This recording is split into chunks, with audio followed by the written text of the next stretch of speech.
ऐसा होता है कि गिर जाते हैं। इस मार्ग में यदि कभी गिर गए तो, भक्ति मार्ग में यदि आप गिर गए तो निश्चिंत हो जाइए, उठाने के लिए श्याम सुंदर ही आएंगे।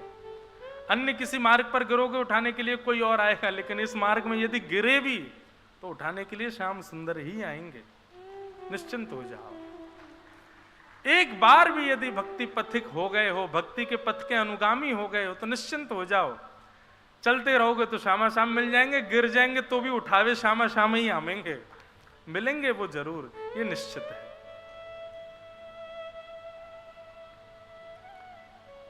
भागवत शास्त्र का जब सूत जी ने बात कही, सौनकादि ऋषि कहने लगे, महाराज जी ये भागवत की कथा किसने किसको पहले सुनाई, जरा इसके बारे में हमको विस्तार से बताओ। तब उन्होंने कहा कि भैया ये भागवत की कथा सबसे पहले सनक सनंदन सनातन सनत कुमारों ने श्री नारद जी महाराज को सुनाई। क्यों? नारद जी को तो श्राप लगा है, वो एक दिन एक स्थान पर बैठे ही नहीं सकते, 7 दिन बैठ करके उन्होंने कथा कैसे सुन ली, इसके बारे में थोड़ा विस्तार बताओ। तब यहां पर कथा सुनाई गई। नारद जी महाराज भ्रमण करने आए पृथ्वी पर, और पृथ्वी पर आकर के उन्होंने क्या देखा? नाम बड़े दर्शन छोटे। पृथ्वी कैसी है? इसकी महिमा बहुत है, पर यहां भ्रमण करने पर, रहने पर पता चलता है कि ये तो बिल्कुल ही अयोग्य है।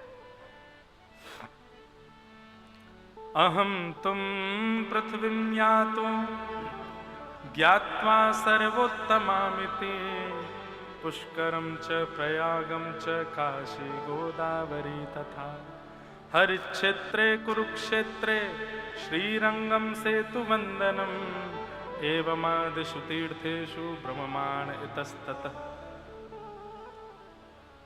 एक बात, नारद जी ने यहां जिन जिन क्षेत्रों का नाम लिया ये सारे धार्मिक स्थान हैं।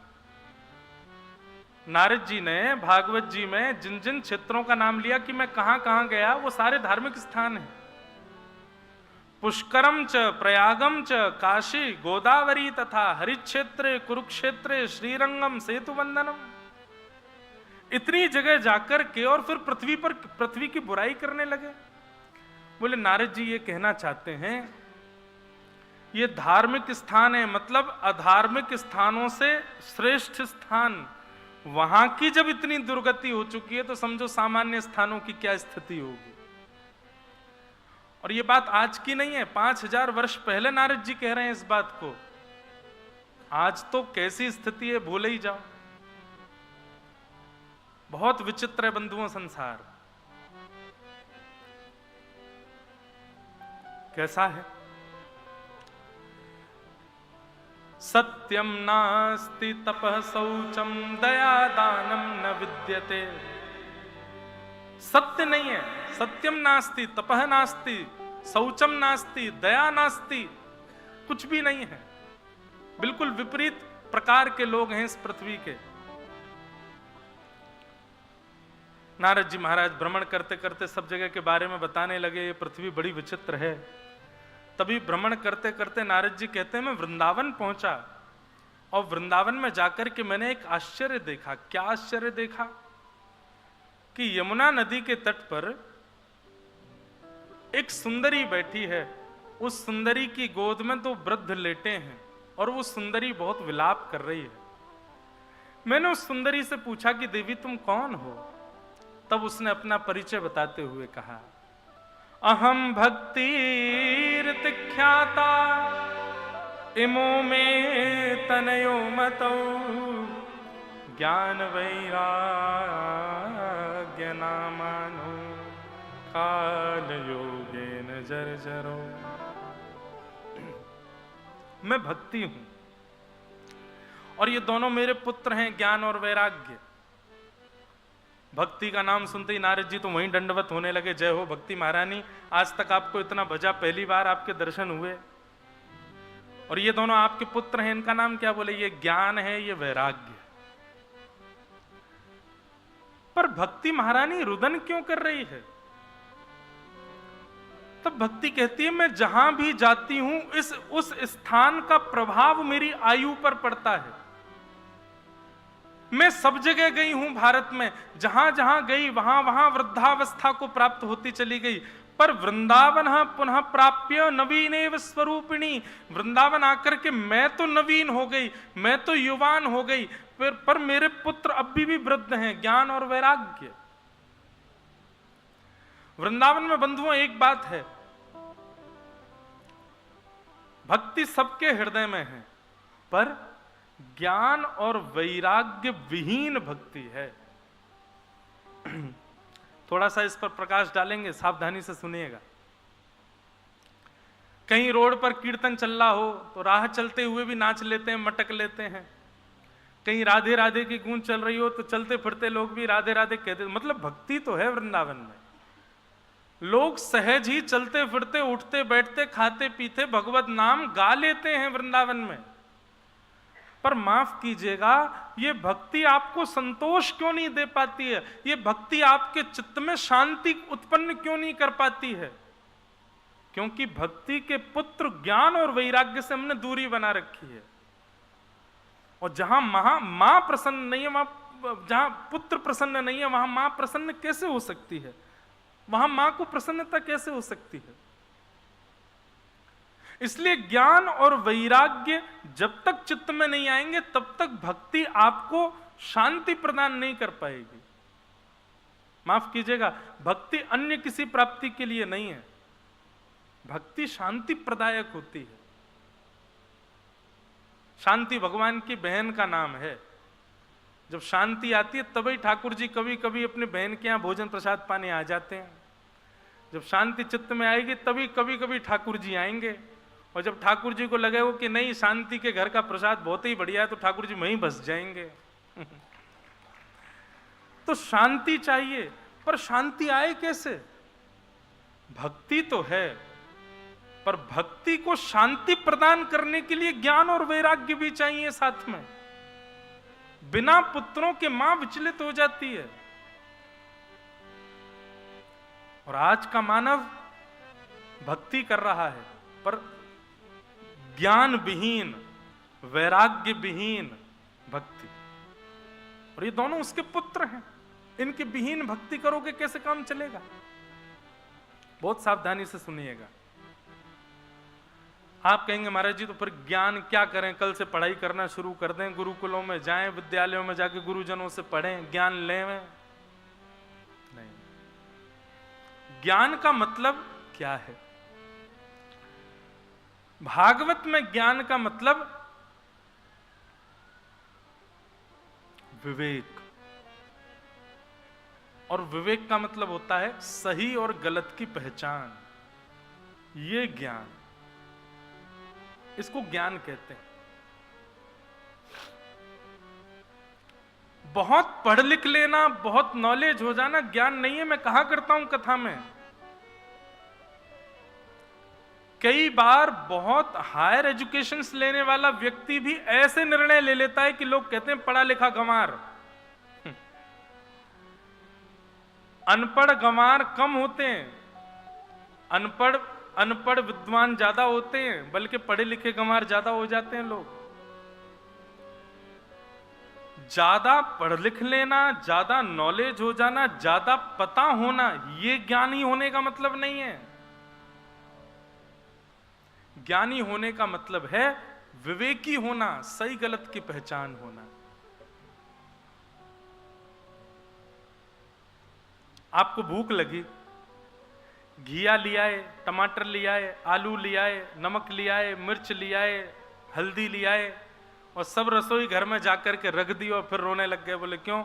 सामान तो सब ले आया हूं मैं, फिर भी पेट नहीं भर रहा मेरा। अरे उसको काटना पड़ेगा, बनाना पड़ेगा, अनुपात से मसाले डालने पड़ेंगे, समय अनुसार उसको पकाना पड़ेगा, पका करके उसको फिर जो जो उसमें सामग्री डालनी चाहिए उनका अनुपात पता होकर डालना पड़ेगा, पका करके तब थाली में डालोगे तब पेट भरेगा ना। आजकल क्या होगा, ज्ञानी का मतलब हम लोग समझते हैं वस्तुओं को इकट्ठा कर लेना। वस्तुओं को इकट्ठा कर लेना ज्ञान नहीं है, वस्तुओं को पका करके स्वयं का उपभोग स्वयं के भीतर उड़ेलना ही ये ज्ञान कहलाता है। आपको रामायण जी याद हैं, आपको भागवत जी याद हैं, आपको महाभारत याद है, आपको वो याद है, ये याद है, इतने सारे ग्रंथ से कहीं से भी कोई कथा पूछ लो सब याद है, उत्तर मीमांसा पूर्व मीमांसा चारों वेदों के श्लोक याद हैं, सब कुछ पता है, तो आप ज्ञानी हो? नहीं। उस ज्ञान से स्वयं का और स्वयं के संबंध में आने वाले, संपर्क में आने वाले लोगों का कल्याण कर रहे हो तो आप ज्ञानी हो।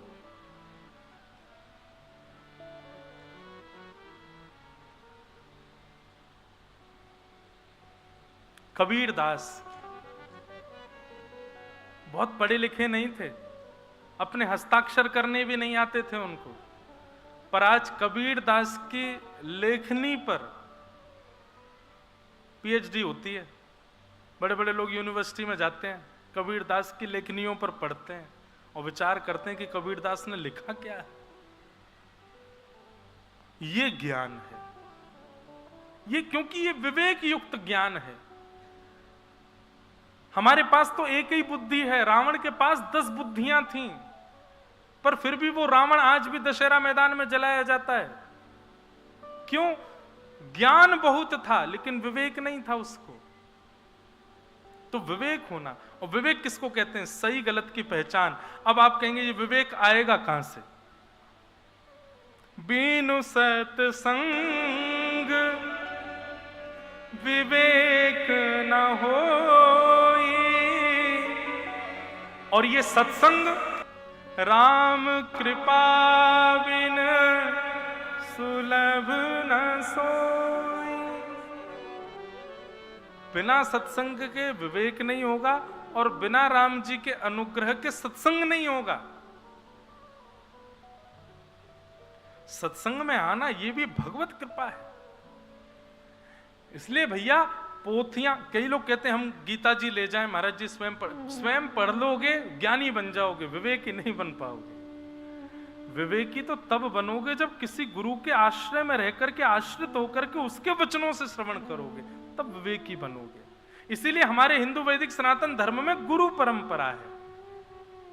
ग्रंथों से ज्ञान स्वयं भी लिया जा सकता है, पर उसमें कहीं ना कहीं ये दृष्टि होती है कि यदि बिना गुरु आश्रित होकर के पढ़ेगा तो अहंकार भी आ जाएगा कि मैं ज्ञानी हूं। पर गुरु आश्रित होकर के रहेगा, गुरु के वचनामृत में ज्ञान को लेगा तो विवेक युक्त ज्ञान आएगा। वो उसका कभी उसको पदभ्रष्ट नहीं होने देगा। इसलिए गुरु सन्मुख होकर के ज्ञान लेना, उसको विवेक कहते हैं। ऐसा ज्ञान लीजिए, जहां से मिल जाए वहां से लो, जितना मिल जाए उतना लो, और जितना ज्यादा हो सके उतना लो। तो यह है ज्ञान। ये भक्ति को प्रसन्न करने का उपाय बता रहे हैं। सत्संग करो, जितना हो सके गुरुजनों को सुनो। आजकल एक चीज और हो गई है, मैं अपने मंच से किसी की निंदा स्तुति तो नहीं करता हूं, पर एक बात कह रहा हूं। व्यास मंच जिस प्रकार से दूध में मिलावट आ गई है, मिठाइयों में मिलावट आ गई है, सब्जियों में मिलावट, व्यासपीठ पे भी मिलावट आ गई है।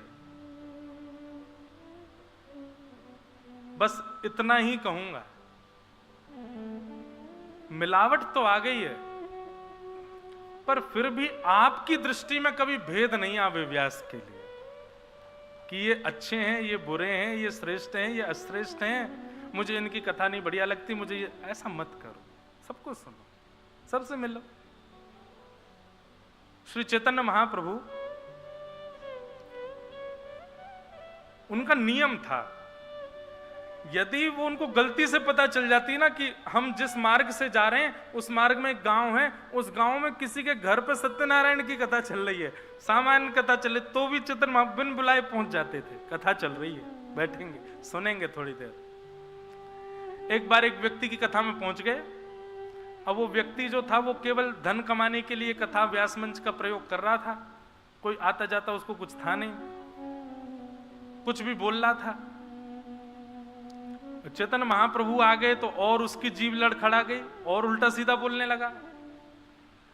लेकिन चैतन्य महाप्रभु की स्थिति क्या थी? ऊर्ध्वबाहु होकर के नेत्रों से अविरल अश्रुधार, हाँ नाथ, हाँ नाथ, कितनी सुंदर कथा, कितनी मधुर कथा।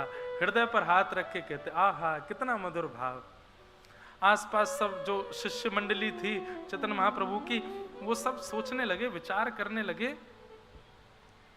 ऐसा तो कुछ बोले ही नहीं रहा जो गुरुजी इतने भावुक हो रहे हैं, इतने भाव विभोर हो रहे हैं, ये तो बल्कि गलत और बोल रहा है और ये इतने भाव में जा रहे हैं। संकोचवश किसी ने, महाप्रभु जी जब वहां से चले आए तो किसी ने पूछा भगवान क्षमा करें धृष्टता, पर आज जिन व्यास जी की कथा में हम गए थे वो कोई ऐसे श्रेष्ठ व्यास तो थे नहीं, और उनके वचनों में भी कोई ऐसे भाव तो थे नहीं, आप इतने भावुक क्यों हो गए, क्षमा कर। चैतन्य महाप्रभु कहते हैं तुम लोग परखने गए थे क्या कि व्यास जी अच्छे हैं कि बुरे हैं? अरे वो कुछ ना भी कह रहे थे तो क्या हुआ, वो कृष्ण तो बोल रहे थे, वो माधव तो बोल रहे थे, वो मधुसूदन तो बोल रहे थे, वो हरिनाम तो अपने मुख से बोल रहे थे। और विश्वास मानो वो जब जब कृष्ण बोलते, माधव बोलते, मधुसूदन बोलते, नृसिंह बोलते, हरि बोलते, जो भी भगवान नाम उच्चारण करते, वो नाम ही मेरे चित्त में प्रकट होकर के मुझको दर्शन दे रहे थे। उनसे ये शिक्षा हमने प्राप्त की कि कभी किसको परखिए मत। परखने की जिम्मेवारी हमारी है ही नहीं है, ये ठाकुर जी पे छोड़ो। आप मत परखो किसी को, ये श्रेष्ठ हैं, ये अश्रेष्ठ हैं, ये भक्त हैं, ये कुभक्त हैं, आदि आदि, इस प्रकार का भाव रखना ही नहीं है अपने को। सबके प्रति एक निष्ठ भाव रखो, किसी के प्रति भी कुभाव मत रखो। तो भक्ति को पुष्ट यदि करना है तो उसके लिए पुत्रों को पुष्ट करना पड़ेगा, और भक्ति का पहला पुत्र है ज्ञान। और वो ज्ञान भी कैसा ज्ञान? गुरु मुख से मिला हुआ ज्ञान, यानी कि सत्संग। उसको जितना हो सके नित्य लेना प्रारंभ करो, भक्ति आपकी पुष्ट होगी। भक्ति को पुष्ट करने का दूसरा उपाय, उसके दूसरे पुत्र को स्वीकार करो। दूसरा पुत्र कौन है? वैराग्य। वैराग्य का मतलब क्या होता है? वैराग्य का मतलब सब छोड़ छाड़ करके वृंदावन भजाओ, सब छोड़ छाड़ के वृंदावन भागे आओ, माताजी रो रही हैं, पिताजी रो रहे हैं, भाई बच्चे सब ढूंढ रहे हैं कहाँ चले गए, कहाँ चले, वृंदावन में बैठे हैं भैया कहीं कोने में घुस के। ये वैराग्य है? नहीं।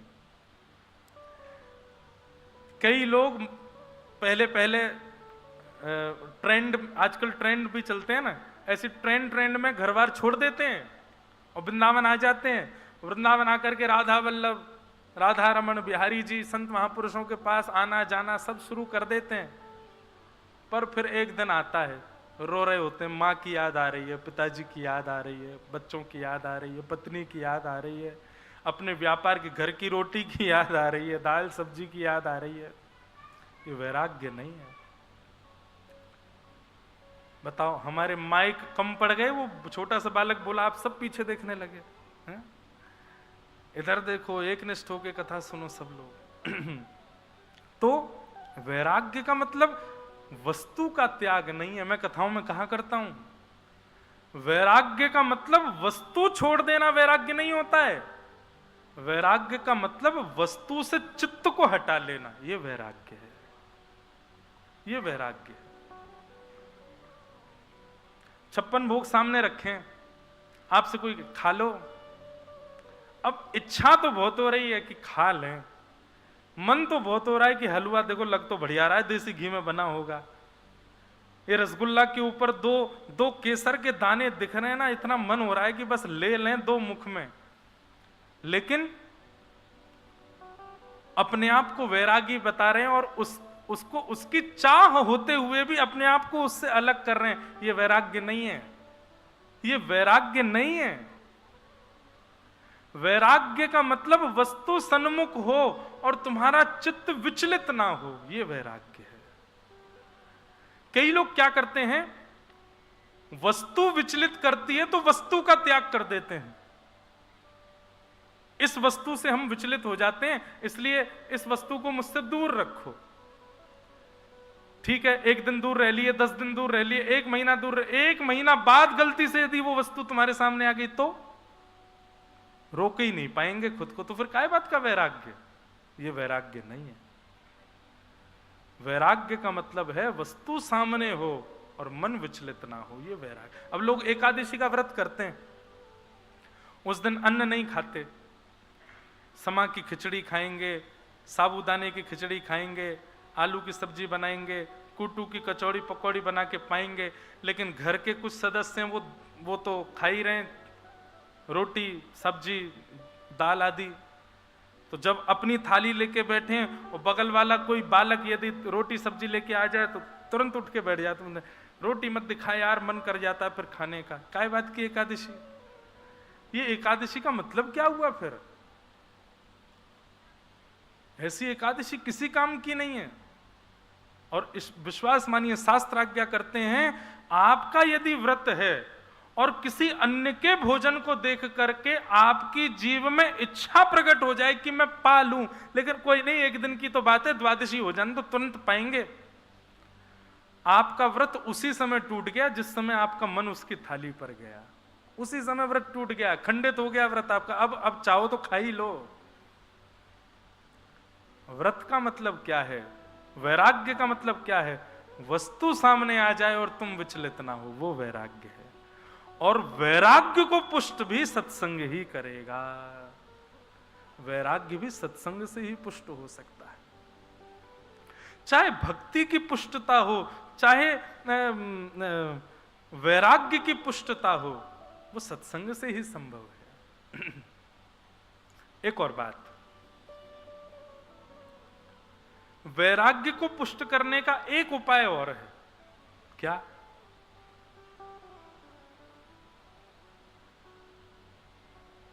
उस स्थान का, उस वस्तु का, उस भोज्य पदार्थ का, उस वस्त्र का, उस व्यक्ति का त्याग कर दीजिए जो भगवत संबंधी ना हो। जिस वस्त्र को पहनने से आप संसारी दिखते हो, उस वस्त्र को पहनिए मत। कई लोगों के वस्त्रों से ही पता चल जाता है दिल्ली से आए हैं, कई लोगों के वस्त्रों से ही पता चल जाता है मुंबई से आए हैं, कई लोगों के हेयर स्टाइल से ही पता चल जाता है कि ये कोई बड़े शहर से आए हैं। वस्त्र ही बता दे रहे हैं कि आप कहां से हो। आपका भोजन बता देता है कि आप किस प्रकार के भोजन में रुचि रखते हो। आपकी बोली चाली बता देती कि आप कैसी संगति में बैठते हो। उन सब भावों का त्याग करो जिससे आपके ऊपर संसार का प्रमाण होता है कि ये संसारी है। उन वस्तुओं को स्वीकार करना प्रारंभ करो जिनसे कृष्ण भक्ति प्रजायते, आपको देख करके लगे कि ये कृष्ण भक्त है। आपके वस्त्र देख करके किसी के मन में भाव आ जाए, अच्छा आप वृंदावन से हो जी। आपके तिलक को देख करके कोई सोच ले, अच्छा आप मंदिर जाते हैं, बोले जी। आपके भोजन की स्थिति देख करके, थाली देख करके कोई समझ जाए, अच्छा केवल सामान्य रोटी दाल बिना ऑनियन का, अच्छा वैष्णव हो, बोले जी। आपकी प्रत्येक स्थिति इस बात को प्रमाणित करे कि आप ठाकुर जी के हो। ऐसा दिनचर्या जब आप बना लेंगे तो आपका वैराग्य पुष्ट हो जाएगा। समझ में आ रही है बात कि यूं ही ताली बजा रहे हो? ये अनुकरणीय बात है, ये अनुकरणीय।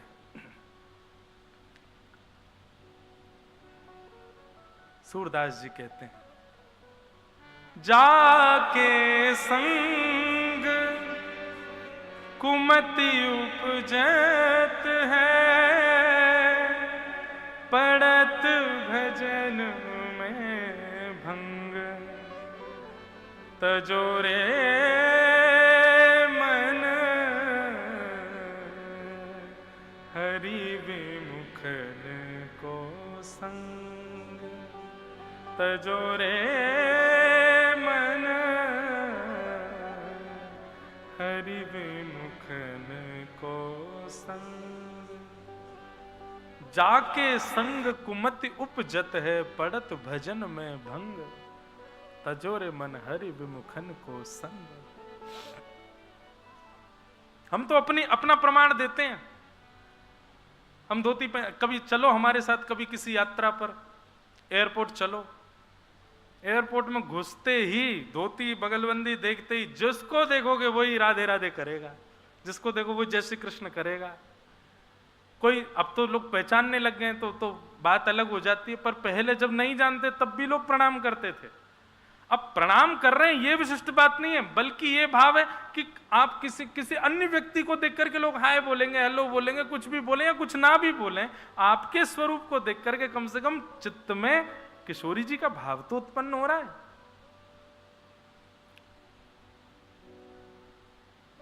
फ्लाइट में सबको वेलकम किया जाता है, पर हम जब जाते हैं तो हाथ ही जोड़ती है रोस्टेज, बोले कोई वैष्णवी आए हैं, स्वागतम, राधे राधे। भोजन परोसा जाएगा, सबसे पूछा जाएगा वेज नॉन वेज, हमसे तो यही पूछा जाएगा महाराज जी जैन तो है नहीं। क्यों, तुमको कैसे पता? मैंने तो कुछ कहा नहीं, स्वरूप ही बता रहा है कि ये नहीं लेंगे। अरे कहां तक कहें, कई जगह ऐसा होता है कि कथा के बाद में जो आयोजक लोग कई बार ले जाते हैं, महाराज चलो हमारी दुकान पर घूम के आओ, वहां चलो। तो कभी कहीं पानी पूरी मिल रही है, कहीं कुछ मिल रही है, बाहर अमूमन कम खाते, पर कई बार मन होता है उसकी दुकान पे पहुंचे, अच्छा महाराज जी यहाँ तो जबरदस्ती बर्तन धोएगा, साफ करेगा, सब कुछ व्यवस्थित करेगा। क्यों भाई, इनके लिए सामान्य, क्यों ये बात नहीं है कि कोई महाराज जी हैं हमारे, वो भले ही ना भी जानता हो, वस्त्र से ही उसको पता चल रहा है कि इनके लिए शुद्ध देना है, क्योंकि ये वस्त्र ही प्रमाण दे रहे हैं कि ये वैष्णव है। तो आपका भोजन, आपके वस्त्र, आपका स्वरूप, आपका श्रृंगार, आपकी मित्रता, आपका व्यवहार, ये सब उन लोगों से हो जो भगवत संबंधी हो, आपका वैराग्य पुष्ट हो जाएगा। ये वैराग्य को पुष्ट करने का दूसरा तरीका।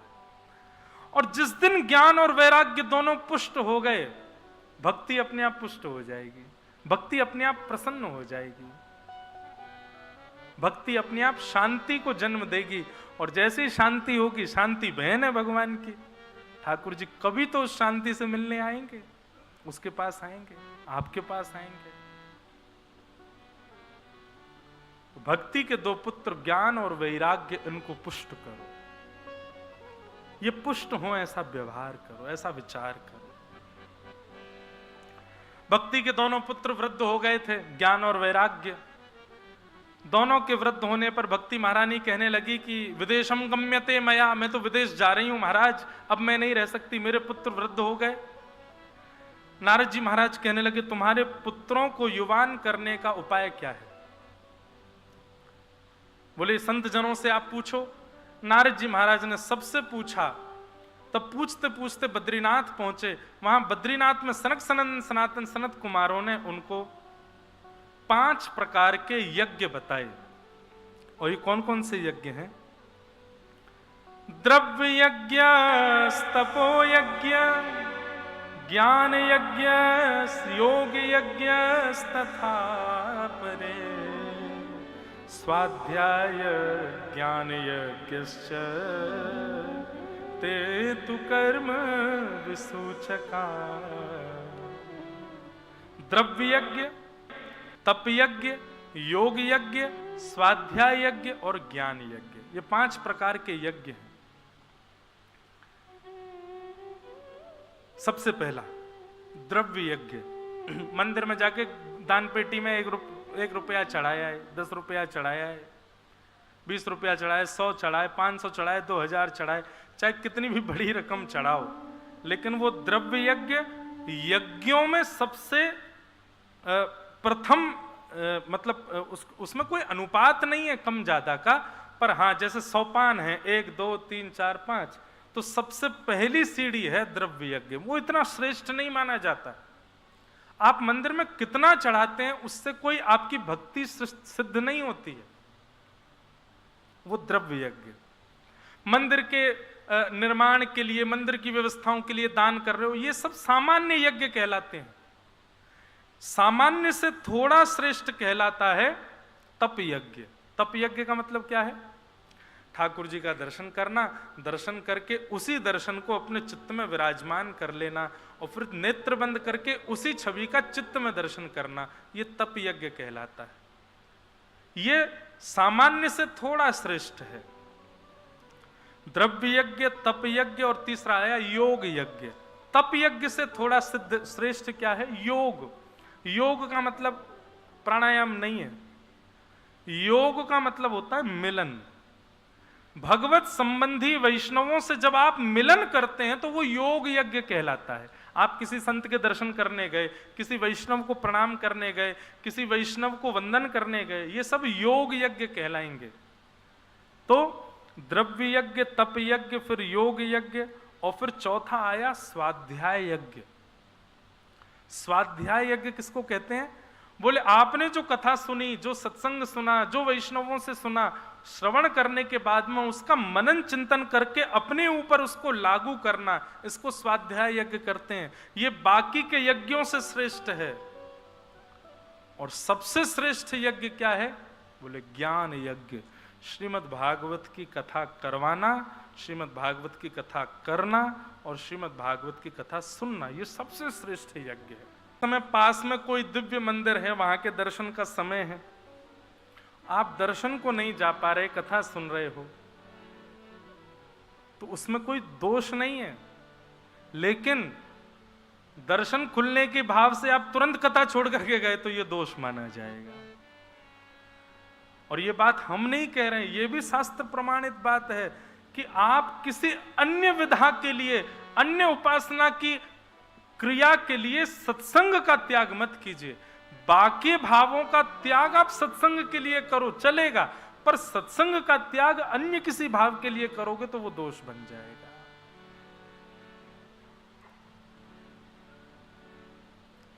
समझ में आई बात? ये सबसे बड़ा यज्ञ है ज्ञान यज्ञ। सत्कर्म सूचको नूनम ज्ञान यज्ञ स्मृतो बुधैः श्रीमद्भागवतालाप सतु गीत सुकादिभिः। सुखदेव जी ने जो भागवत की कथा सुनाई है श्री परीक्षित जी महाराज को, ये दोनों के बीच का जो संवाद है ये सबसे बड़ा यज्ञ है। इस यज्ञ का त्याग कभी मत करो। इस यज्ञ का पालन यदि करेंगे तो आपके सारे कार्य सिद्ध हो जाएंगे। हे नारद जी महाराज, यदि आप चाहते हो कि भक्ति प्रसन्न हो जाए, ज्ञान वैराग्य पुष्ट हो जाए, तो भागवत की कथा कराओ, सबसे बड़ा यज्ञ है। नारद जी महाराज बोले मैंने साक्षात गीता सुना दी, वेद सुना दिए, उपनिषद सुना दिए, उनसे कल्याण नहीं हुआ, भागवत से कैसे हो जाएगा? क्योंकि श्रीमद् भागवत को वेदार्थ बताया गया। वेदों का अर्थ है श्रीमद् भागवत। जो काम वेद नहीं कर पाए वो वेदार्थ कैसे कर देगा? तब सनत कुमार कहते हैं वृक्ष में फल को जन्म वृक्ष देता है, तो जीव को रस वृक्ष खाने में नहीं आता, फल खाने में ही आता है। पेट को भूख लगी है तो वृक्ष खाने से पेट नहीं भरेगा, फल खाने से ही पेट भरेगा। ठीक वैसे ही नारद जी वृक्ष हैं वेद, और उन वेद रूपी वृक्ष पर लगा है श्रीमद् भागवत रूपी फल। यदि फल का आस्वादन करोगे तभी स्वाद मिलेगा, तभी क्षुधा निवृत्त होगे। वृक्ष को खाने जाओगे 32 टूट जाएंगे। इसलिए फल के आश्रय में जाओ। श्रीमद् भागवत फल है, श्रीमद् भागवत फल है बंधुओं। निगम कर्प तरोर गलितम फलम, निगम कल्प तरोर गलितम फलम, सुख मुखाद अमृतद्रव संयुतम, पिबत भागवतम रसमालयम, मुहुरहो रसिका भुवि भावुका। श्रीमद् भागवत फल है।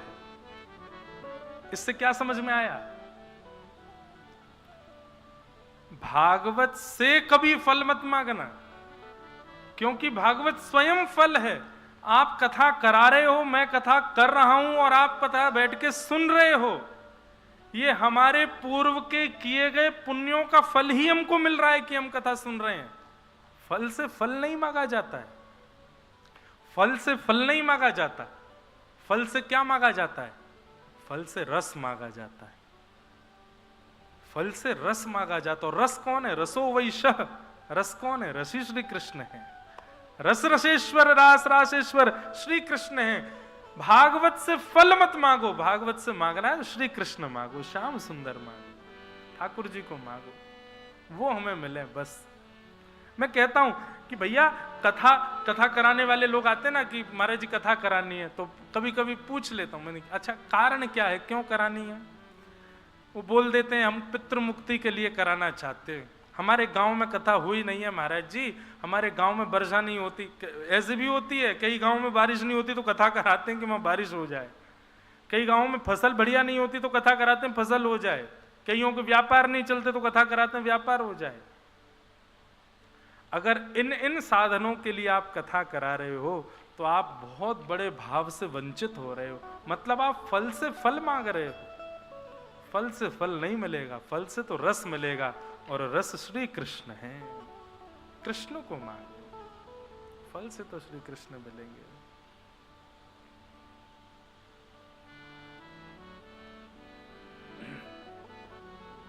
मुझको राधा रमण, ये फल मांगो, ये रस मांगो। मुझको राधा रमण कर दो ऐसा मगन, मुझको राधा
तेरा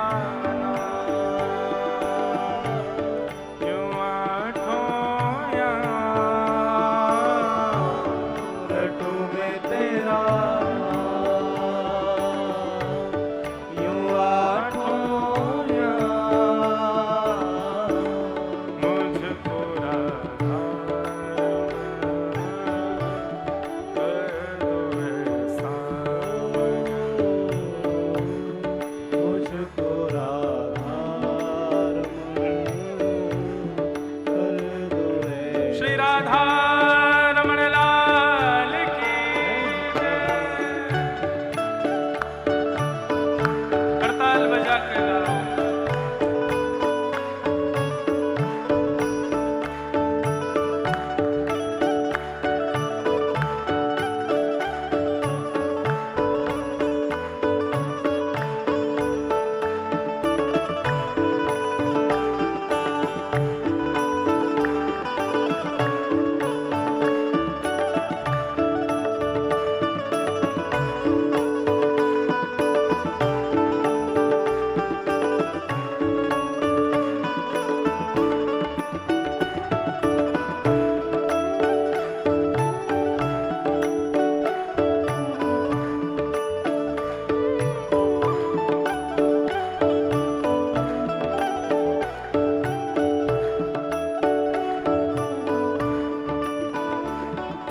बंधुओं, एक भाव कभी कभी मन में आता है, श्री राधा रमण जी को हम कभी छू नहीं पाएंगे, इस जन्म में तो हम स्पर्श नहीं कर सकते। क्यों? अपरस का नियम है, वहीं के पुजारी उनका स्पर्श कर सकते हैं, गोस्वामी परिवार ही। राधा वल्लभ जी को भी हम कभी स्पर्श नहीं कर पाएंगे, बिहारी जी को भी कभी स्पर्श नहीं कर, हम चाहेंगे तो नहीं कर पाएंगे, वो चाहेंगे तो हमारा स्पर्श कर सकते हैं। पर उसका एक तरीका आपको बताऊं, हमारे यहाँ आध्यात्म में, सनातन धर्म में भाव की भक्ति को ज्यादा प्रधानता दी गई है। तो कल परसों तरसों 7 दिनों में एक कही मेरी एक बात कर लीजिएगा। क्या?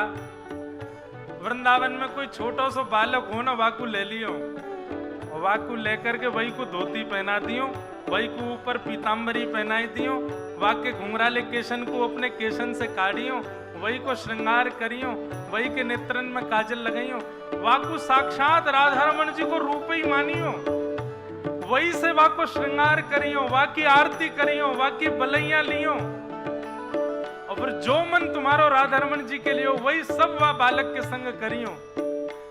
आप निश्चित मानियो, वह बालक में एक क्षण के लिए आपको राधा रमण जी निश्चित दिखेंगे और वे आपको स्पर्श करेंगे। और ये आप करके, आप कहोगे महाराज जी तुमने कब की हो? हम तो ब्रजवासी हैं, हम अपनो श्रृंगार थोड़े ही करें, हम अपने तन को श्रृंगार करें, हमारो तन हमारो नहीं है, ये श्री जी हैं। हम अपनो ही श्रृंगार कर लें तो समझो हम तिलक लगावे तो यही भाव रखें कि राधा रमण जी हैं, तिलक लगाए लो। नहीं तो दूसरा भाव क्या, हमारी बहनों के छोटे छोटे बालक हैं, पूछो, हमारी माता जी आज आई हैं कथा में, जय हो, प्रणाम। तो हमारी बहनों के जो छोटे छोटे बालक हैं सब ब्रजवासी हैं। ये जब मेरे हाथ पड़ते हैं मैं इनको पकड़ करके राधा रमण जी बना देता हूँ। धोती पहनाऊंगा, बढ़िया सुंदर सजाऊंगा, नेत्रन में काजल लगाऊंगा, बढ़िया पत्रावली सजाए के, पीरो चंदन लगाए के, स्वापी वापी बांध के, भले ही फेंक दें लेकिन एक बार श्रृंगार जरूर कर दूं। और वही को प्रभाव ऐसा भयो कि आज से 5 वर्ष पहले स्वयं हमारे राधा रमण जी के स्वरूप में श्री गिरधर लाल जी सेवा में आ गए, बोले ले पकड़ ले मुंह को, कर ले श्रृंगार। तो आप सबके लिए एक युक्ति बता रहा हूं भैया, ध्यान से सुन लो। ब्रजवासी बालक कोई मिल जाए, माता पिता से आज्ञा लेकर के उसका श्रृंगार करो, अपने हाथ से उसको पवाओ और फिर उसकी झूठन स्वयं पाओ। बस किंचित भी ये भाव नहीं आना चाहिए कि ये कोई बालक है, यही भाव रहे कि ये राधा वल्लभ लाल जी हैं, ये राधा रमण जी हैं, ये बिहारी जी हैं, आपको दर्शन है जाएगा। भाव भरे भूषणों से आपको सजाऊं मैं, भाव भरे भूषणों से आपको सजाऊं मैं, नित नर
हमें क्या चाहिए? तुम्हें देख जीऊं, तुम्हें देख मर जाऊं मैं। तुम्हें देख जीऊं, तुम्हें देख मर जाऊं मैं। जन्म जन्म तेरा दास कहाँ हूँ मैं। जन्म जन्म तेरा दास ही कहाँ हूँ मैं। ओ जन्म जन्म तेरा दास है कहाँ हूँ मैं। जन्म जन्म तेरा दास कहूँ। रख लो अपने शरण, कर लो मन में रमण। रख लो अपनी शरण, कर लो मन में। ओ रटूं मैं तेरा नाम, यूं आठों याम। रटूं मैं तेरा नाम, मैं आठों याम। सब लोग गाओ। मुझको राधा रमण कर दो ऐसा। मुझको राधा कर दो ऐसा। रटूं मैं तेरा नाम, यूं आठों याम। रटूं मैं तेरा नाम, मैं आठों याम। मुझको राधा कर दो ऐसा। मुझको राधा कर दो ऐसा। ओ जय जय राधा रमण प्यारो राधा रमण। ओ जय जय राधा रमण प्यारो राधा रमण। ओ मेरो राधा रमण तेरो राधा रमण। मेरो राधा रमण, मेरो राधा रमण। मेरो राधा रमण प्यारो राधा रमण। मेरो राधा रमण प्यारो राधा रमण। मेरो राधा रमण प्यारो राधा रमण। मेरो राधा रमण प्यारो राधा रमण। जय जय राधा रमण प्यारो राधा रमण। जय जय राधा रमण प्यारो राधा रमण। जय जय राधा रमण प्यारो राधा रमण। जय जय राधा करताल बजा के गाओ। राधा रमण। जय जय राधा रमण प्यारो राधा रमण। जय जय राधा रमण प्यारो राधा रमण। मेरो राधा रमण प्यारो राधा रमण। मेरो राधा रमण प्यारो राधा रमण। ओ जय जय राधा रमण प्यारो राधा रमण। राधा रमण प्यारो राधा रमण। जय जय राधा रमण प्यारो राधा रमण। जय जय राधा रमण, जय जय राधा रमण। जय जय राधा रमण प्यारो राधा रमण। जय जय राधा रमण प्यारो राधा रमण। जय जय राधा रमण प्यारो राधा रमण। जय जय राधा रमण प्यारो राधा रमण। देखो, वृंदावन में करताल बजा के गानो जरूरी नहीं है, पर भुजा उठा के गानो बहुत जरूरी है। हे जय जय राधा रमण प्यारो राधा रमण। जय जय राधा रमण प्यारो राधा रमण। हे मेरो राधा रमण प्यारो राधा रमण। मेरो राधा रमण प्यारो राधा रमण। ओ जय जय राधा रमण प्यारो राधा रमण। जय जय राधा रमण प्यारो राधा रमण। ओ मेरो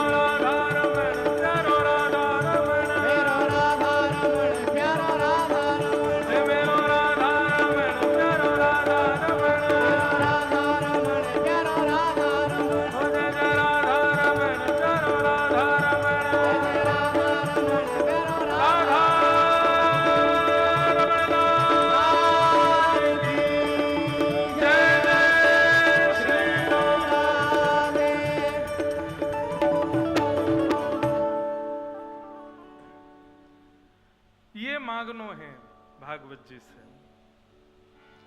भाव भरे भूषणों से आपको सजाऊं,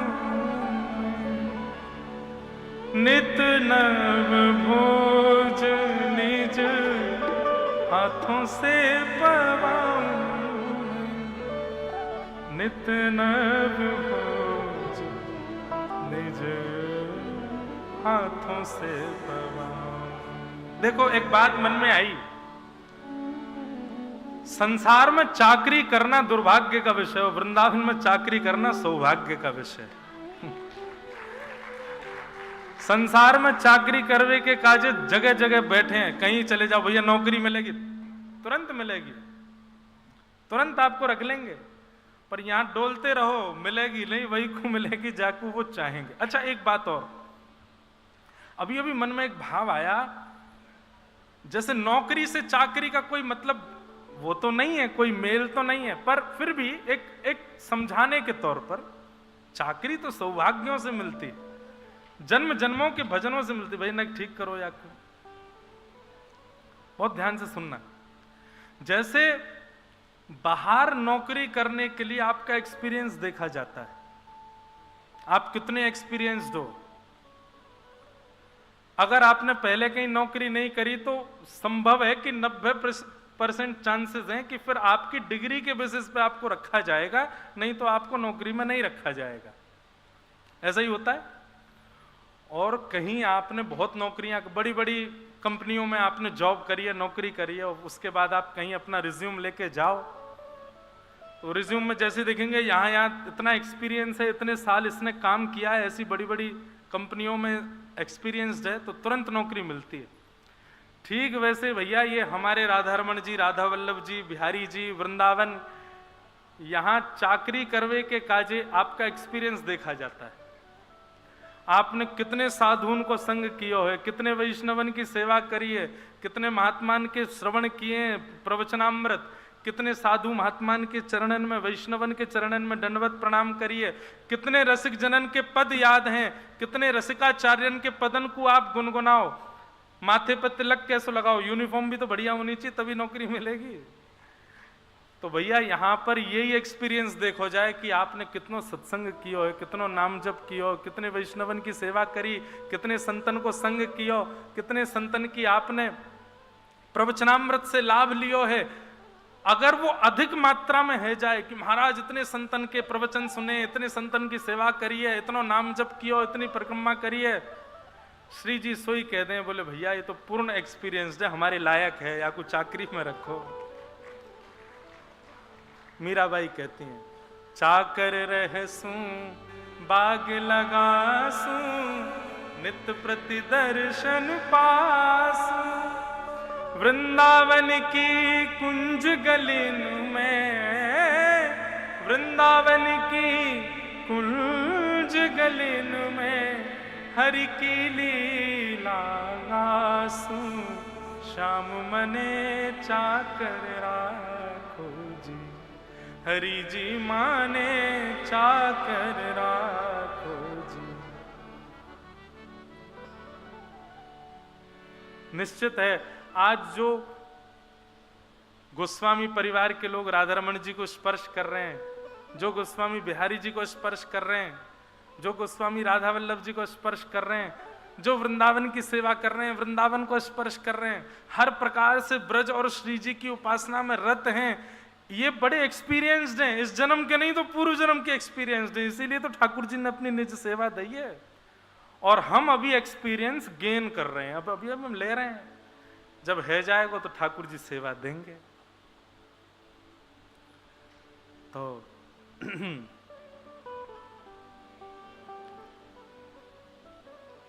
ये मांगो भागवत जी से, हमारी ऐसी स्थिति है जाए। रटूं मैं तेरा नाम यो आठों याम, मुझको राधा कर दो ऐसा।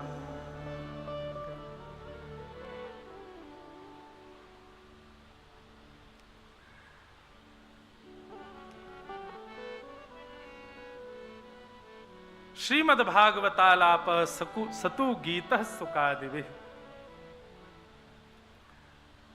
हम खींच खींच के ला रहे हैं बार बार से, वृंदावन में घुस जाते हैं फिर लाते हैं, और नहीं भागवत जी कहनी है, भागवत जी में चलो बंधुओं। लेकिन एक बात कहें, कोई अलग थोड़े ही है, बस ये समझ लो कि हम बार बार मक्खन की ओर आपको ले जाते हैं, पर उस मक्खन को उद्गम करने वाला दही तो श्रीमद् भागवती है। उद्गम तो यहीं से हुआ है, प्रकट तो यहीं से हुआ है, भागवत से ही प्रकट मक्खन है वृंदावन रस। श्रीमद् भागवती जी का यश जब सुना, नारद जी महाराज ने कहा भगवान भागवत की कथा आप ही सुनाओ। तो सनक सनंदन सनातन सनत कुमारों ने बद्रीनाथ से नीचे आकर के ऋषिकेश को ही आनंदवन कहते हैं, वहां पर गंगा जी के तट पर बैठकर के श्रीमद् भागवत की कथा सुनाई। अनेक ऋषि पधारे, संत पधारे, देवता पधारे। पहली कथा हुई भागवत की, प्रथम भागवत कथा। लाखों की तादाद में देवर्षि, राजर्षि, ब्रह्मर्षि सब पधारे। नारद जी महाराज कथा सुन रहे थे, तभी वहां पर उनका आगमन हुआ जिनके लिए कथा हो रही थी। किनके लिए हो रही थी? भक्ति ज्ञान वैराग्य की पुष्टता के लिए। भक्ति सुतौ तौ तरणौ गृहीत्वा प्रेमैक रूपा सहसा विरासे। श्री कृष्ण गोविंद हरे मुरारे नाथेति नामानि मुहुर्वदन्ते। भक्ति महारानी प्रकट हो गए और कथा में आते ही भक्ति ज्ञान वैराग्य तीनों पुष्ट हो गए। तीनों पुष्ट होकर के बैठ गए। भक्ति महारानी ने नारद जी महाराज से पूछा कि मैं कहाँ बैठूं? तब नारद जी ने कहा जितने वैष्णव बैठे हैं सबके चित्त में जाकर के आप विराजमान हो जाओ। तो बंधुओं एक नियम देखिए, जब आप कथा में बैठते हैं ना, तब आपकी भक्ति भी पुष्ट होती है, ज्ञान भी पुष्ट होती है, वैराग्य भी पुष्ट होता है। परंतु क्या होता है, कथा के विश्राम होते ही वो फिर से वैसे ही कंडीशन में चले जाते हैं जैसे पहले थे, वो फिर से दुर्बल हो जाते हैं। अब आप कहेंगे महाराज जी इनकी दुर्बलता कैसे रोकी जाए, ये सदैव पुष्ट बने रहें, उसके लिए क्या करें? उसके लिए नित्य तो सत्संग का डोज लेना ही है आपको। थोड़ा थोड़ा सत्संग तो सुनो। आजकल तो इतने आधुनिक यंत्र हैं, सब फोन हैं आपके पास। भैया देखो इसके दो नाम हैं फोन के। एक तो ये सुखदेव जी हैं, यदि आपने इनका सदुपयोग किया तो ये सुखदेव जी आपको कथा सुनाएंगे। जिनकी चाहो उनकी कथा सुना देंगे फ्री में, पैसा भी खर्च नहीं होगा, सुन लो। और यदि आप इसका प्रयोग कथा सुनने में नहीं करते तो ये कर्ण पिशाचनी है, ये कानों में पूर्ण रूपेण पिशाचनी के। कल हम लोग परम पूजनीय प्रातस्मरणीय श्री पुरी शंकराचार्य महाराज जी गोवर्धन मठ के पूज्य शंकराचार्य भगवान का दर्शन करने के लिए गए, तो उन्होंने ये नामकरण किया। बोले इसका नाम क्या है? बोले कर्ण पिशाचनी। बोले कर्ण पिशाचनी एक विद्या होती है, उसमें क्या होता है, जो लोग कर्ण पिशाचनी को सिद्ध करते हैं, आप उसके सामने जाकर के बैठो तो वो उसके कान में पिशाचनी आकर के आपके बारे में सब बता देगी। गंदी विद्या होती है कर्ण पिशाचनी। तो ऐसे ही ये है, आदमी अमेरिका में बैठा क्या कर रहा है आपको यहीं बैठे बैठे बता देगा कान में आकर के। बोले ऐसा चल रहा है, ये चल रहा है, इतने का टर्नओवर, इतना कमा रहा है, इतना कर रहा है। ये तो कर्ण पिशाचनी है। पर ये सुखदेव जी हैं, यदि इनके माध्यम से आप सत्संग का लाभ लेते हो तो भक्ति ज्ञान वैराग्य को पुष्ट करने का एक रूप नित्य सत्संग करो। दूसरा, नाम उपासना कभी मत छोड़ो। ठाकुर जी के नाम देखो, गुरु मंत्र अलग है, वो मंत्र अलग जाप है। नाम जाप, गुरु मंत्र आपको एक बार करो, बैठ करके करो, आसन पर बैठ करके करो, पवित्रता से करो। पर नाम आप 24 घंटे कर सकते हो। भगवान नाम, उसके लिए कोई नियम आसन की आवश्यकता नहीं, करते रहो, जब चाहे उठते बैठते चलते फिरते करो। नाम निरंतर चलता रहे। सत्संग उपासना, नाम उपासना और तीसरा वैष्णव उपासना। ये बात आप बिल्कुल सत्य मान लीजिएगा। ठाकुर जी से ज्यादा प्रिय आपको उनके वैष्णव लगें तो समझना आपकी भक्ति पुष्ट हो रही है। और आप वैष्णवों को छोड़ ठाकुर जी के पीछे पीछे भग रहे हो। तो हमारे अष्ट सखा कहते हैं, मैं ये पद बहुत गाता हूं कथाओं में, अष्ट सखा कहते हैं, गिरधर जब अपनों कर जाने, ठाकुर जी ने आपको अपना लिया कब जानो, गिरधर जब अपनों कर जाने, ताको मन, उसका मन कैसा होगा, भक्तन की सेवा, भक्त चरण रज सदा लुभाने, भक्त चरण रज सदा लुभाने, गिरधर जब अपनों कर जाए। ठाकुर जी को आप अपना मानते हो, इसके प्रमाण क्या हैं? आपको वृंदावन भाएगा, आपको परिक्रमा भाएगी, आपको प्रसाद भाएगा, आपको कथा भाएगी, आपको दर्शन भाएगा, आपको यमुना जी का स्नान भाएगा, आपको गिरिराज जी भाएंगे। तो ये समझो कि आपने उनको स्वीकार किया, पर उन्होंने आपको स्वीकार किया, इसका प्रमाण कब? बोले जब आपको ठाकुर जी के भक्त भाने लग जाएं, ठाकुर जी के वैष्णवों को देख करके नाचने का मन करे, किसी के सिर पर उर्धपुंड देख करके, किसी के गले की कंठी माला देख करके, किसी के सुंदर भक्त वेश को देख करके, आप भले ही उसको जानते नहीं है, पर आपके मन में प्रसन्नता हो जाए, आपका मुख खिल जाए और आपके मन में भाव आए, जय हो, आज एक भक्त वैष्णव का दर्शन हुआ। ऐसी चित्तवृत्ति जब आपकी हो जाए तो समझो ठाकुर जी ने आपको स्वीकार किया। भक्तन में मति भक्तन में गति, भक्त चरण रज सदा लुभाने, भक्त चरण रज सदा लुभाने, गिरधर जब अपनों कर जाने, गिरधर जब अपनों कर जाने। इसलिए वैष्णव प्रेम बढ़े तो पहला क्या बताया? सत्संग निष्ठा। दूसरा बताया था नाम निष्ठा। तीसरा बताया वैष्णवों के प्रति प्रेम निष्ठा। ये तीन ही कर लो, सत्संग नित्य सुनो, नाम नित्य करो, और ठाकुर जी को भले ही प्रणाम करना भूल जाओ, लेकिन ठाकुर जी के वैष्णवन को प्रणाम करना मत भूलो कभी भी। नित्य आपकी भक्ति। एक ब्रज में एक उपासक रहते थे, बहुत ध्यान से सुनना। तो भक्त काल की बात है, जब भक्ति भक्त होते थे, वृंदावन में सब भक्त थे, मीराबाई आदि सब यहीं थे। तब एक गूढ़ भक्त था, उसका इतना प्रचार नहीं था। तो शाम को सारे भक्त लगभग, कोई सेवा कुंज में, निधि वन में, जमुना तट पर सारे भक्त मिलते थे और झुंड बनते थे भक्तों के, आपस में बैठ के संकीर्तन सत्संग आदि सब चलता था। तो 4-5 भक्तों की मंडली यमुना जी के तट पर बैठी थी। हर भक्त का एक नियम होता था, कल मेरे ठाकुर जी का उत्सव है, तुम सबन को अपने ठाकुर जी लेके मेरे यहां आनो है। तो वृंदावन में यही होता रहता था, आज उसके यहाँ उत्सव है, सबके ठाकुर जी जा रहे हैं महाराज, उसके घर उत्सव होगा, वहां पे ठाकुर जी आनंद करेंगे। फिर कल किसी और के यहाँ उत्सव, तो सारे ठाकुर जी वहां जा रहे हैं, घर के ठाकुर जी, मंदिरों के नहीं। तो एक बार एक मंडली के भक्त सब आपस में कर रहे थे, बोले, सब ने कही भाई सबके घर एक एक बार सब कार्यक्रम है, या के घर कभी कोई कार्यक्रम ना भयो। हाँ भाई, तेरी कुटिया में कब उत्सव है, हम सबन के ठाकुर जी आवेंगे। तो बोलो, मेरी कुटिया में कोई उत्सव मत करो। बोले क्यों, तेरे ठाकुर जी को उत्सव नहीं होगा? बोले मैं अकेलो ही कर लूंगा उत्सव। बोले अरे ये तो गलत बात है, अकेले उत्सव ना होवे भैया, उत्सव में समाज बुलाए हो जाए, वैष्णव बुलाए जाए, क्यों ना बुलावे तो सबन को। तो बोले कि कोई ने अगर मेरे ठाकुर जी को देख करके यूं कह दे, ये कैसे ठाकुर जी, मेरे चित्त को बड़ी पीड़ा हो जाएगी। कोई कहीं मेरे ठाकुर जी को देख के यूं नहीं कहते, ये कैसे ठाकुर जी। अब तो जैसी उसने ये बात कही तो बाकियों के मन में आ गया, बोले ऐसे कैसे ठाकुर जी।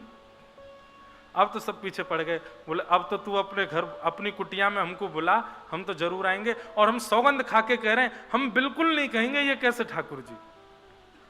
वहां ने सबसे सौगंध ले ली, सब सौगंध खाओ, तुम में से कोई नहीं कहेगो। सबने सौगंध खा ली, बोले हम में से कोई नहीं कहेगो, तू अपने यहाँ बुला। अगले दिन माने उत्सव रखो, और उत्सव में माने सबरे बुलाए। जैसे ही सबने वहां की कुटिया में प्रवेश कियो, चारों तरफ घूम करके बोले भैया सुगंधी तो आ रही है इत्र की, पर ठाकुर जी हैं कहाँ हैं?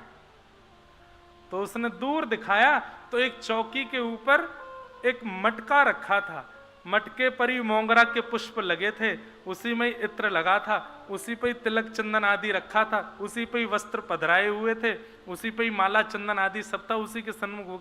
बोले ये रहे मेरे ठाकुर जी। अब मटका देख करके ना चाहते हुए सब बोल गए ये कैसे ठाकुर जी?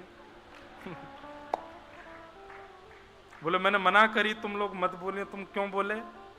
अरे भैया क्षमा कर दे, सब पाम पकड़े। बोले भैया क्षमा कर दे, लेकिन सुन बैठ, एक बार बता तो सही है कैसे ठाकुर जी? ये मटका वाले ठाकुर जी कैसे भाई? उसके नेत्र सजल हो गए। बोले भैया हम इतने सौभाग्यशाली तो नहीं है कि हमको श्री राधा रमन लाल की प्रत्यक्ष रज मिल जाए। हम इतने सौभाग्यशाली तो नहीं है साक्षात कुंवर कन्हई की ब्रजरज मिल जाए, या ब्रज में उनने विचरण कियो लेकिन हजारों लाखों वर्ष पहले कियो, प्रत्यक्ष अभी की ताजा उनकी चरण चिन्ह की रज तो मिल ना सके। लेकिन मैंने सत्संग में सुनो है कि ठाकुर जी को भजवे वारे वैष्णव उनकी चरण रज ठाकुर जी के चरण रज के समान है। तो मैं यही करूं, पूरे वृंदावन में विचरण करूं, और जहां कहीं से भी वैष्णव निकल के जामे उन सबन की चरण रज लेकर के आऊं और या मटका में भर लूं, उन सबन की रजन को ही अपने श्यामा श्याम के रूप में मान करके या मटका की नित्य पूजा करूं, नित्य सेवा अर्चना वंदना करूं। तब सब बोले यही है ठाकुर जी, यही है असली ठाकुर जी। तो भैया भक्तन में मति भक्तन में गति, भक्त चरण रज सदा लुभाने, तब जानो गिरधर अपनों करे जाने। तब समझो कि ठाकुर जी ने आपको अपना माना। क्योंकि बंधुओं देखो, भगवान की भक्ति श्रेष्ठ हो जाना ये कोई बड़ी बात नहीं है, किसी की भी हो जाएगी। रावण बहुत भक्ति करता था शंकर जी की, 8-8 घंटे एक आसन पर बैठ करके, 10-10 घंटे, 24-24 घंटे एक आसन पर बैठ करके। अरे 8-10-24 तो अब के लिए कहा जाएगा, ये सतयुग त्रेता द्वापर के राक्षस तो 6-6, 7-7 वर्ष तक, 100-100 वर्ष तक एक आसन पर बैठ करके भक्ति करते थे। भक्ति हो जाना कोई बड़ी बात नहीं, देव भक्ति में पुष्टता हो जाना, देव भक्ति में आपका मन लग जाना कोई बड़ी बात नहीं है। भगवान के वैष्णवों में प्रेम होना यह बड़ी बात है। क्योंकि आप जैसे ही किसी के समीप जाओगे उसमें दोष आपको दिखेगा, यह निश्चित है। किसी संत के पास चले जाओ, किसी भक्त के पास चले जाओ, किसी वैष्णव के पास चले जाओ, किसी नाम साधक के पास चले जाओ, किसी नाम जापक के पास चले जाओ, किसी साधन सिद्ध के पास चले जाओ, ब्रजरज उपासक के पास चले जाओ, एक एक अनुमान से ज्यादा उसका संग करने लगोगे, उसमें भी दोष दिखेगा आपको। और जहां दोष दिखा नहीं कि आपकी भक्ति नष्ट। ठाकुर जी में दोष नहीं दिखता है, तो ठाकुर जी बेचारे यूं ही बैठे रहेंगे, कछु खवाए दो खा लेंगे, कछु पहनाए दो पहन लेंगे, जहां ले जाओ चले जाएंगे। लेकिन भगवत भक्त वैष्णवों की सेवा में तो बड़े नियम है भैया, वहां दोष उत्पन्न ना हो उसका आपको ध्यान रखना पड़ेगा, और वो हो ही जाएगा। इसलिए वैष्णव भक्त होना बड़ी कठिन बात है, पर यदि हो गए तो समझ जाना ठाकुर जी ने आपको स्वीकार कर लिया है, आपको अपना लिया है। तो ऐसे भैया इस प्रकार से नारद जी महाराज भागवत की कथा सुनवाते हैं, भक्ति ज्ञान वैराग्य तीनों पुष्ट हो जाते हैं। तीनों को पुष्ट करने के 3 साधन हमने बताए। अब महात्मा का शेष भाग और रहता है। एक आत्मदेव नाम का ब्राह्मण था, उसके कोई बालक नहीं था।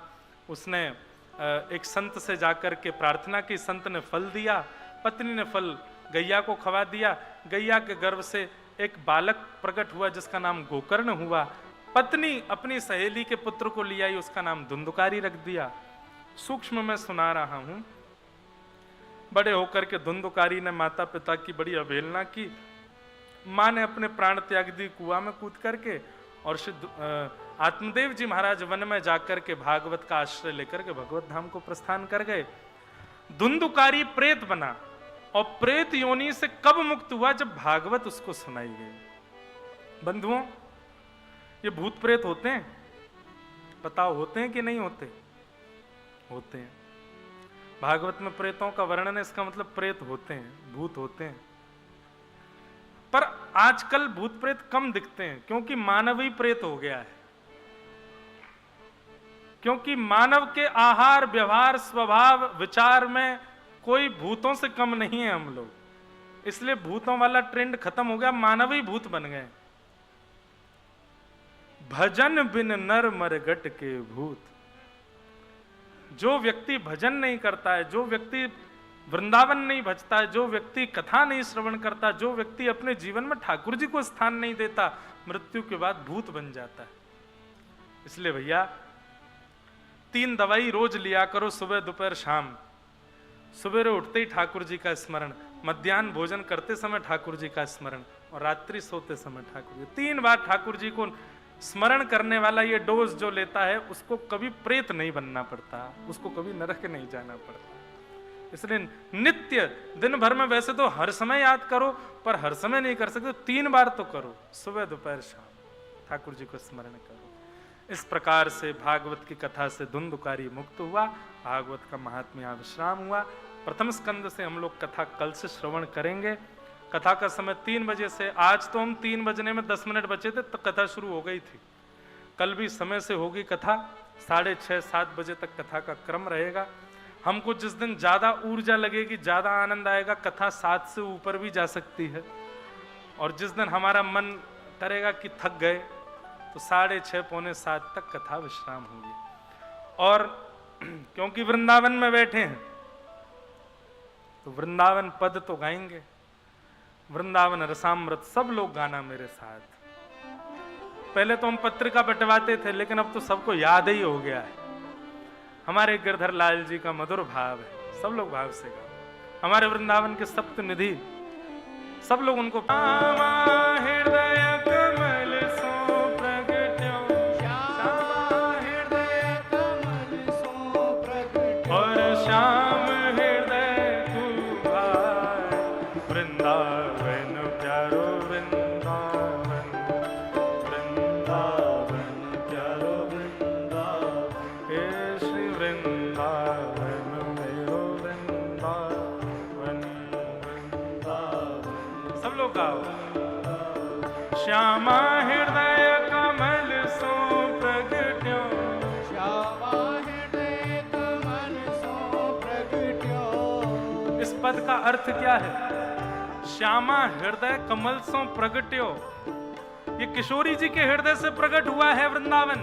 और जब किशोरी जी के हृदय से प्रकट हुआ तो श्याम हृदय को भाया, उनको भा गया। ऐसा है प्यारा वृंदावन। हे श्यामा हृदय कमल सो प्रगट्यो, श्यामा हृदय कमल सो प्रगट्यो, और श्याम हृदय कुभार, वृंदावन प्यारो वृंदावन, वृंदावन प्यारो वृंदावन, हे श्री वृंदावन मेरो वृंदावन, वृंदावन मेरो वृंदावन। सब सुख सागर रूप उजागर रहे वृंदावन धाम, सब सुख सागर रूप उजागर रहे वृंदावन धाम। ओ रूप गोस्वामी प्रगट कियो जहाँ, रूप गोस्वामी प्रगट, कियो जहाँ, श्री रूप गोस्वामी प्रगट कियो जहाँ। गोस्वामी गाओ। कियो राधा गोविंद रूप निधान, वृंदावन प्यारो वृंदावन,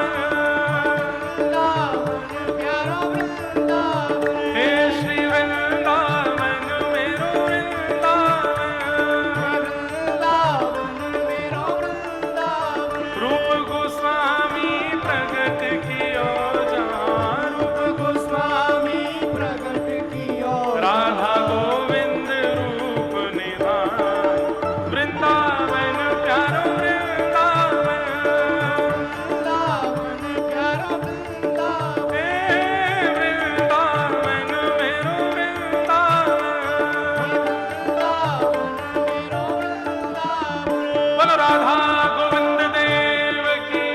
जय श्री गोविंद देव जो कि जयपुर में विराजमान है, हमारे वृंदावन के सप्तनिधियों में प्रथम ठाकुर हैं श्री गोविंद देव जी। अब दूसरे ठाकुर, हे विहरत निस दिन कुंज गलिन में, ब्रज जन मन सुख धाम। विहरत निस दिन कुंज गलिन में, मन सुख धाम। हाँ, विहरत निस दिन कुंज गलिन में, ब्रज जन मन सुख धाम। विहरत निश दिन कुंज गलिन में, ब्रज जन मन सुख धाम। ओ मदन मोहन को रूप निरख के, मदन मोहन को रूप निरख के, श्री मदन मोहन को रूप निरख के, मदन मोहन को रूप निरख के, सनातन बल बल जाए, वृंदावन प्यारो वृंदावन। वृंदावन प्यारो वृंदावन। हे श्री वृंदावन मेरो वृंदावन। वृंदावन मेरो वृंदावन। मदन मोहन को रूप निरख के, मदन मोहन को रूप निरख के, सनातन बल बल जाए, वृंदावन प्यारो वृंदावन।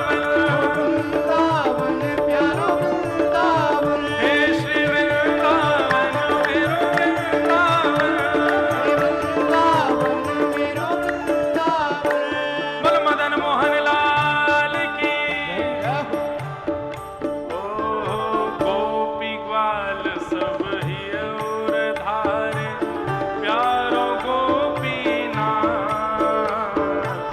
गोपी ग्वाल सब ही और धारे, प्यारो गोपीनाथ। हाँ बड़ो प्यारो गोपीनाथ, बड़ो प्यारो गोपीनाथ। हे प्यारो प्यारो गोपीनाथ। बड़ो प्यारो गोपीनाथ। मधु पंडित जिन कंठ लगायो, मधु पंडित कंठ लगायो, श्री मधु पंडित जिन कंठ लगायो, मधु पंडित दिन कंठ लगायो। और है रही जय जयकार, वृंदावन प्यारो वृंदावन। वृंदावन प्यारो वृंदावन। हे श्री वृंदावन मेरो वृंदावन। वृंदावन मेरो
राधा नाम।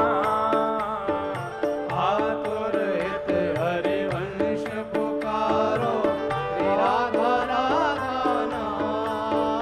बड़ो प्यारो राधा नाम, बड़ो प्यारो राधा हे नाम। बड़ो मीठो राधा नाम, बड़ो मीठो राधा नाम। हे सघन कुंज यमुना तट आयो, सघन कुंज यमुना तट आयो, सघन कुंज वृंदावन आयो, सघन कुंज वृंदावन आयो। प्यारो राधा वल्लभ लाल, वृंदावन प्यारो वृंदावन, वृंदावन प्यारो वृंदावन। हे श्री वृंदावन मेरो वृंदावन। हे वृंदावन मेरो वृंदावन। सघन कुंज यमुना तट आयो, सघन कुंज यमुना तट आयो। प्यारो राधा वल्लभ लाल, वृंदावन मेरो वृंदावन। वृंदावन मेरो वृंदावन। हे श्री वृंदावन प्यारो वृंदावन। हे वृंदावन प्यारो वृंदावन। बोलो राधा वल्लभ लाल की। श्री जुगल किशोर को लाड़ लड़ायो, नवल कुंज ही श्री जुगल किशोर कुलाड़ लड़ायो, नवल कुंज ही ओ माँ। कुंज निकुंजन की रज धारे, कुंज निकुंजन की रजधारे। हे कुंज निकुंजन की रज धारे, कुंज निकुंजन की रजधारे। जहाँ व्यास युगल यश गाए, वृंदावन प्यारो वृंदावन। वृंदावन प्यारो वृंदावन। हे श्री वृंदावन मेरो वृंदावन। वृंदावन मेरो वृंदावन। कुंज निकुंजन की रज धारे, कुंज निकुंजन की रजधारे। जहाँ व्यास युगल यश गाए, वृंदावन प्यारो वृंदावन। वृंदावन प्यारो वृंदावन। हे श्री वृंदावन मेरो वृंदावन। वृंदावन मेरो वृंदावन। बोलो जुगल किशोर लाल की। आज जिनकी कथा हम सुन रहे थे श्री हरिराम व्यास जी, उन्हीं के ठाकुर जी श्री जुगल किशोर जी अब मध्य प्रदेश में पन्ना जिले में विराजते हैं श्री जुगल किशोर जी। अब हमारे वृंदावन के 7वें ठाकुर, जिनने पूरी दुनिया बावड़ी कर रखी है। भुवन चतुर्दश की सुंदरता, निधिवन करत बिहार। भुवन चतुर्दश की सुंदरता, निधिवन करत बिहार। हाँ प्यारो निधिवन करत बिहार, प्यारो निधिवन करत ओ बिहार। प्यारो निधिवन करत बिहार। ओ प्यारो निधिवन करत पूजा उठा के गाओ। बिहार। श्यामा प्यारी कुंज बिहारी, श्यामा प्यारी कुंज बिहारी। श्यामा प्यारी बांके बिहारी। श्यामा प्यारी बांके बिहारी। और जय जय श्री हरिदास, वृंदावन प्यारो वृंदावन। ओ वृंदावन प्यारो वृंदावन। हे श्री वृंदावन मेरो वृंदावन। हे वृंदावन मेरो वृंदावन। श्यामा प्यारी बांके बिहारी, श्यामा प्यारी बांके बिहारी। और जय जय श्री हरिदास, वृंदावन प्यारो वृंदावन। हे वृंदावन प्यारो वृंदावन। हे श्री वृंदावन मेरो वृंदावन। हे वृंदावन मेरो वृंदावन। अब जिनकी वजह से ये सप्त निधियों का पद हम गाते हैं, ऐसे हमारे प्यारे दुलारे छोटे से श्री गिरधर लाल, उनको प्रणाम करो। जिनकी कृपा से यह रस प्रगट्यो वृंदावन अभिराम, जिनकी कृपा से यह रस प्रगट्यो वृंदावन अभिराम। ओ जिनकी कृपा से यह रस प्रगट्यो वृंदावन अभिराम, जिनकी कृपा से यह रस प्रगट्यो वृंदावन अभिराम। सप्तनिधिन को ही उजियारो, सप्तनिधिन को ही उजियारो, हम सबको मिलवावे वारो, हम सबको मिलवावे वारो, और यह आनंद करवावे वारो, और यह आनंद करवावे वारो। श्री वृंदावन बुलवावे वारो, वृंदावन बुलवावे वारो, हमारो गिरधर लाल वृंदावन प्यारो वृंदावन, वृंदावन प्यारो वृंदावन, हे श्री वृंदावन प्यारो वृंदावन, वृंदावन प्यारो वृंदावन। हम सबको मिलवावे वारो, हम सबको मिलवावे वारो, और यह आनंद करवावे वारो, यह यह आनंद करवावे वारो। हमारो गिरधर लाल वृंदावन प्यारो वृंदावन, वृंदावन प्यारो वृंदावन, हे श्री वृंदावन प्यारो वृंदावन। वृंदावन प्यारो वृंदावन। देखो आप सबको अब आरती के लिए खड़ा होना ही है, तो है ही जाओ। सब लोग भाव से अपने स्थान पर ही खड़े होकर के हमारी ब्रजेश्वरी वृषभानुनंदिनी श्यामा प्यारी, उनको स्मरण करते हुए भाव से आज की कथा को विश्राम देंगे। जय जय श्यामा जय जय श्याम, जय श्यामा जय जय श्याम, जय जय श्री वृंदावन धाम, जय जय श्री वृंदावन धाम, जय जय श्यामा जय जय श्याम, जय जय श्यामा जय जय श्याम, जय जय श्री वृंदावन जय धाम, जय श्री वृंदावन धाम। प्यारी श्यामा प्यारो श्याम, प्यारी श्यामा प्यारो श्याम, प्यारो श्री वृंदावन प्यारो धाम, श्री वृंदावन धाम। जय जय श्यामा जय जय श्याम, जय श्यामा जय जय श्याम, जय जय श्री वृंदावन जय धाम, जय श्री वृंदावन धाम। प्यारी श्यामा प्यारो श्याम, प्यारी श्यामा प्यारो श्याम, प्यारो श्री वृंदावन धाम। प्यारो श्री वृंदावन धाम। जय राधे राधे, राधे राधे, जय राधे राधे, राधे राधे, वृषभानु दुलारी, राधे राधे, हरिवंश प्यारी, राधे राधे, हरिवंश दुलारी, राधे राधे, हरिवंश दुलारी, राधे राधे, श्री कुंज बिहारी, राधे राधे, जय श्यामा प्यारी, राधे राधे, बरसाने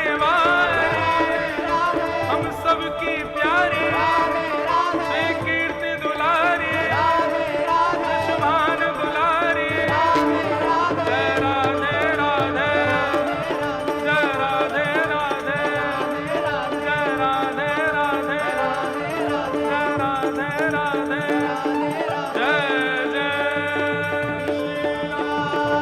जय जय श्री राम, जय जय श्री राम।